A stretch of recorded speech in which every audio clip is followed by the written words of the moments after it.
Kenapa kok sekarang orang kalau mendengar kata cinta atau lagi kata cinta dengan kaum muslimin kayak aneh, masa sih cinta sama kaum muslimin? Karena kebanyakan mereka sudah mendefinisikan cinta itu hanya bisa dengan lawan jenis yang menggambarkan perihal hawa nafsu, yaitu cinta.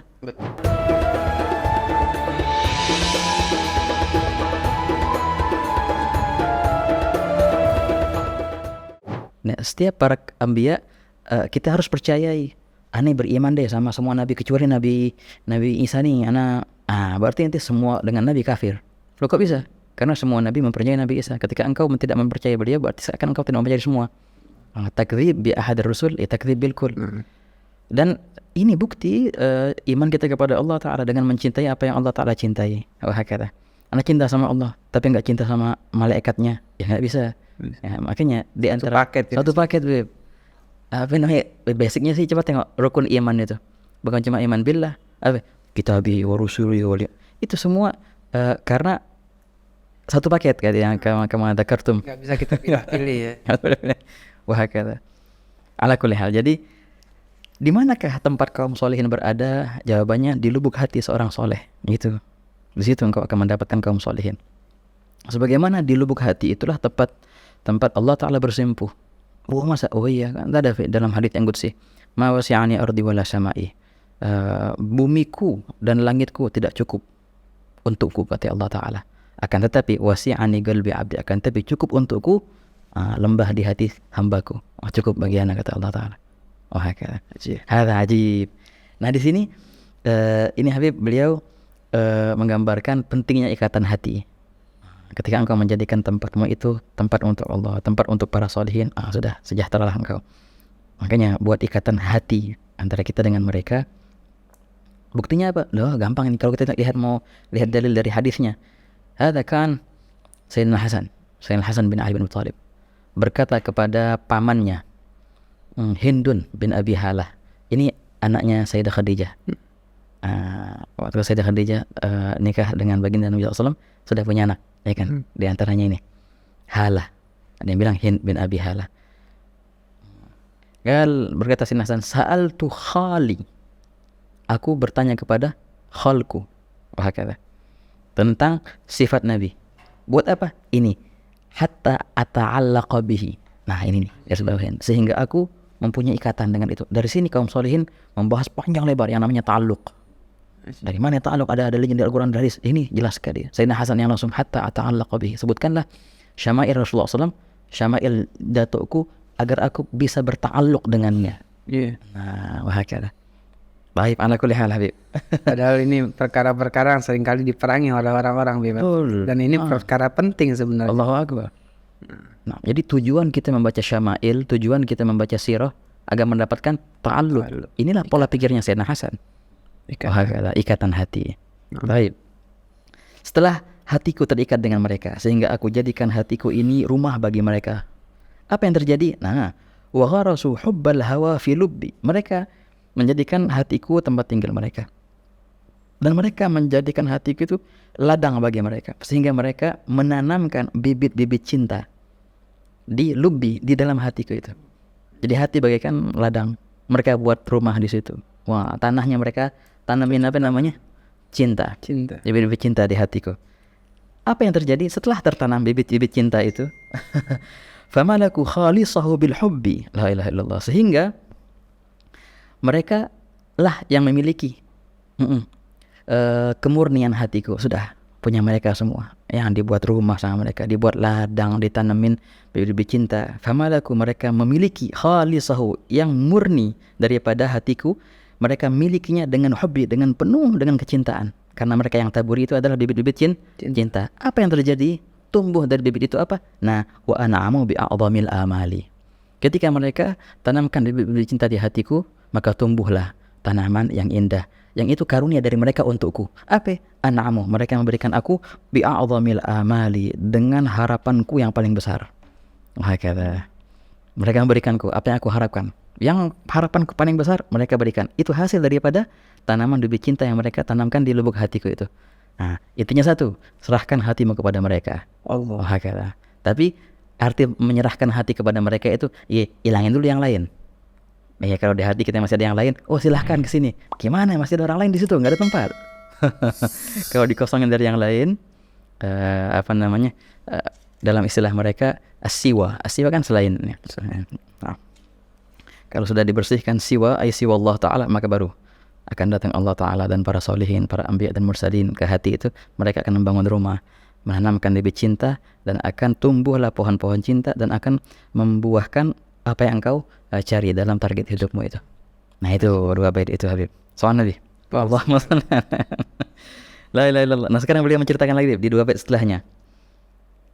Begini ikhwan, setiap orang yang pernah dekat dengan kaum solehin pasti akan mengenang masa-masa indah itu. Pasti. Wah kata.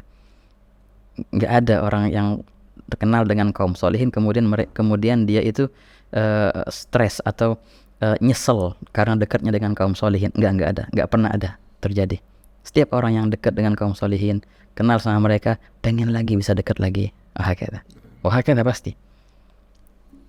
قال فما أحيل ما مضى من عمري ومن قضى في حبهم من دهري في قربهم ما فيه أمر مري بل كل حال بالحبور حالي فما أحيل maka alangkah manisnya ma madha apa-apa yang telah lewat min umri daripada umurku wa man qada dan apa-apa yang telah aku habisi fi hubbihim di dalam cinta kepada mereka min dahri daripada hari-hariku fi qurbihim dalam kedekatan kepada mereka ma fihi tidak ada amrun murri perihal yang pahit, enggak ada.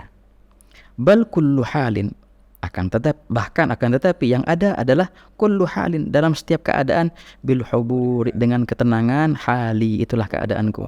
Bal kullu halin bisa diartikan halin itu halawah, bahkan aku dapatkan adalah setiap yang manis. Dengan ketenangan dipenuhilah keadaanku bersama mereka. Wah kata. Intinya apa? Ketika aku dengan mereka ya nggak pernah aku merasa perihal yang pahit dari mereka. Senantiasa yang aku rasakan adalah kemanisan, keindahan, ketenangan. Maka alangkah indahnya yang telah lewat dari hari-hariku bersama mereka. Wah kata ikhwan. Kan yaqul al-Muhaddad fawa syauqal fuadi li khairi aishin ma'al ahbab fil ghurafil aliyah. Asar Rabbul Karim bi mahdi fadlin yuballighna agasil umuniyah. Wah kata. Makanya Habib kan Habib Muhammad bin Idrus al-Habsyi waktu beliau lagi di Sewun kan lagi duduk di rauhanya Habib Ali Habsyi, beliau mengatakan ini sebenarnya bukan beliau aja, banyak begitulah yang dikatakan oleh murid Imam Haddad ketika mereka duduk di majelisnya Imam Haddad. Wah kata, dan ini dirasakan hampir setiap murid yang duduk dengan gurunya ketika dalam majelis rauhanya tentang ya Allah kenikmatan surga yang kita nikmati katanya ketika majelis roha itu. Kalau seandainya malaikat Ridwan datang membukain pintu surga, tafadhalu ahlan wa sahlan, tafadhal ahlan wa sahlan. Dan sekarang kita lagi dalam keadaan rohahnya Habib Ali Habsyi nggak mau kita maju ke surga. Allah. Nah itu dia. Karena ini nih hakikatnya sendiri di sini. Nggak tergiur dengan apa yang dibuka dari pintu surga. Karena bukan karena apa ya? Karena hakikat surga ya ini sebenarnya. Wah kata. Hada na'am. Kan Habib Muhammad bin Idrus wa ghairuh kadzalik, murid-muridnya Imam Haddad. Kebersamaan dengan kaum solihin tiada duanya. Akan dikenang selalu. Wah kata. Begitu juga sama Habib ya. Ini kalau kita kiaskan, nah begitulah cerita para sahabat ketika mereka bersama dengan Nabi SAW. Wah kata. Dan makalah seperti ini didengarkan dari sahabat. Dalilnya apa? Oh itu lebay itu cerita Habib Ali Habsyi. Enggak. Bisa kita ambil dari hadis. Loh kok iya? Bisa. Berkata Sayyidina Qa'qa' bin Amr Tamimi, Allah sahabi, panglima perang yang luar biasa, Qa'qa' bin Amr Tamimi. Ketika beliau ditanya oleh para tabi'in, Qa'qa' sif lanal jannah, berikan kami sifat surga, hatta nashtaqa ilaiha, sehingga kami bisa rindu ke surga itu. Qa'qa' bilang apa ya? Surga itu apa? Indah. Qa'qa' bilang surga itu indah. Yang paling membuat aku giat untuk bisa masuk surga. Kenapa? Karena fiha Rasulullah. Ini berarti pola pikir sahabat, bukan pola pikir ulama mutaakhirin atau pola pikir Habib Habsyi wa ghairu. Lah, emang begini pola pikir sahabat. Aku pengen masuk ke surga karena ini, karena fiha Rasulullah. Hada ahsan syai' fil jannah. Yang mereka cari adalah kebersamaan dengan Nabi SAW. Wah kata. Kan seorang sahabat Rabi'ah bin Ka'ab al-Aslami ketika Ditanya sama Rasulullah dalam cerita yang panjang.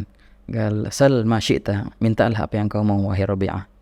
Dalam riwayat Sahih Muslim riwayatnya ringkas, tapi kalau kita mau baca riwayat panjangnya di Bidayah wa Nihayah wa ghairuh. Di akhir cerita dia minta, ya Rasulullah amhilni, tunggu sebentar Rasulullah.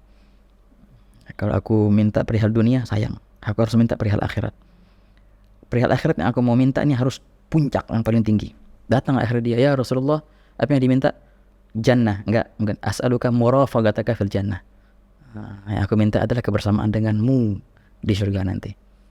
Jadi ini pola pikir sahabat sebenarnya, bukan pola pikir nggak peduli mau surga apa aja, penting mana? Yang penting Rasulullah. Wah, kata dia Rasulullah, itu nikmat di situ. Wah, kata, dan itu diwarisi ya Habib, ya, diwarisi dengan kaum solehin.